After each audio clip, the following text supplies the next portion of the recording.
In 1920, psychologist Edward Thorndike watched military officers rate soldiers they had never even spoken to, and one glowing trait secretly colored every other score they gave.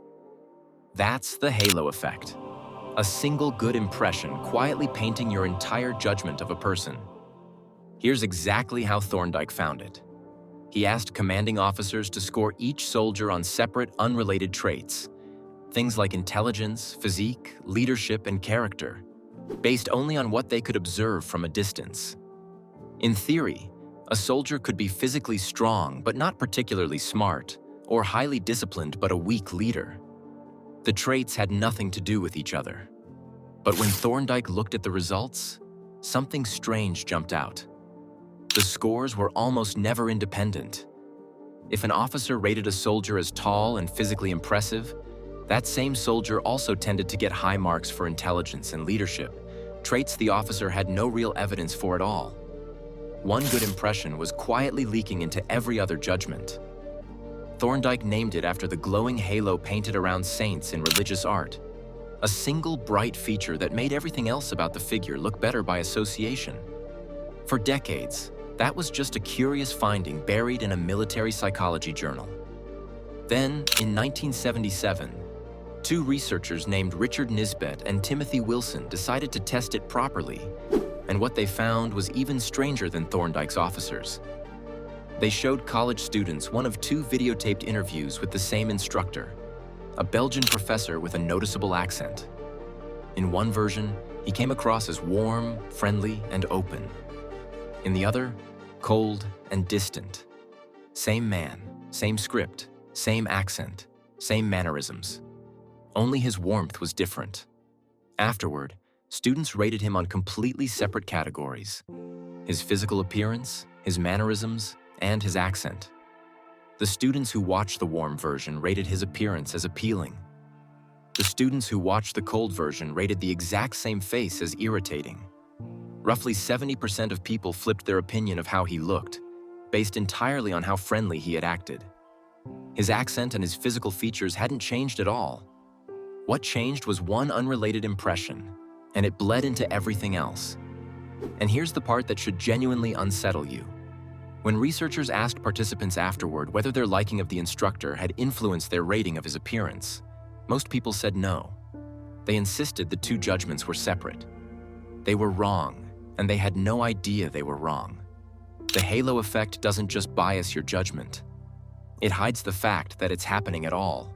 There's also a mirror version of this bias, sometimes called the horn effect, where one bad trait drags everything else down with it.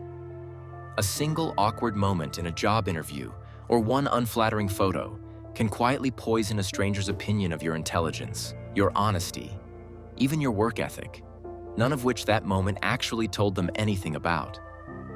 Once you know what to look for, you start seeing it everywhere.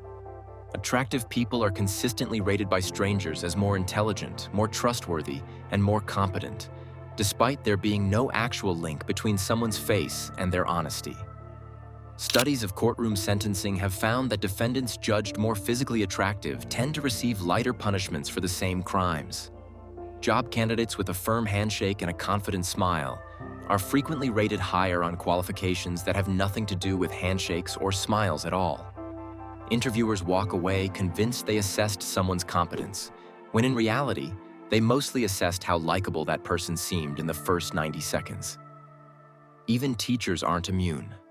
Research on grading has found that instructors who see a student's neat, well-organized handwriting on one assignment will often unconsciously grade that same student's later, unrelated work more generously, as if tidiness had somehow become a stand-in for intelligence. This wasn't a one-off finding either. In 1972, psychologists Karen Dion, Ellen Berscheid, and Elaine Walster ran a study that became almost as famous as Thorndike's and gave the bias a nickname of its own. What is beautiful is good. They showed participants photographs of people rated as low, medium, or high in physical attractiveness and asked them to predict, from the photo alone, things like personality, career success, and how happy that person's marriage would probably be. People consistently predicted better lives for the more attractive faces, better jobs, warmer personalities, more successful relationships, based on nothing but bone structure and symmetry.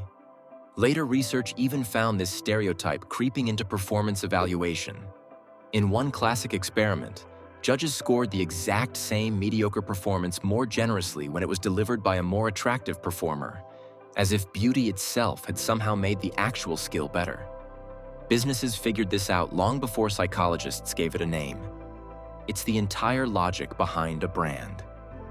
When a company releases one genuinely excellent product, customers don't just trust that specific product, they extend a glow of trust across the entire brand. That's why a phone company that made one great piece of hardware can suddenly sell you headphones, watches, and software, and you'll assume all of it is well designed before you've even tested any of it. Business researcher Phil Rosenzweig wrote an entire book examining how corporate case studies fall for this, constantly retroactively describing a successful company's culture as bold and its leadership as visionary, when the only real evidence anyone had was that the company happened to make money. Reverse the company's fortunes, and the exact same decisions get relabeled as reckless and its leadership as arrogant. Nothing about the decisions changed.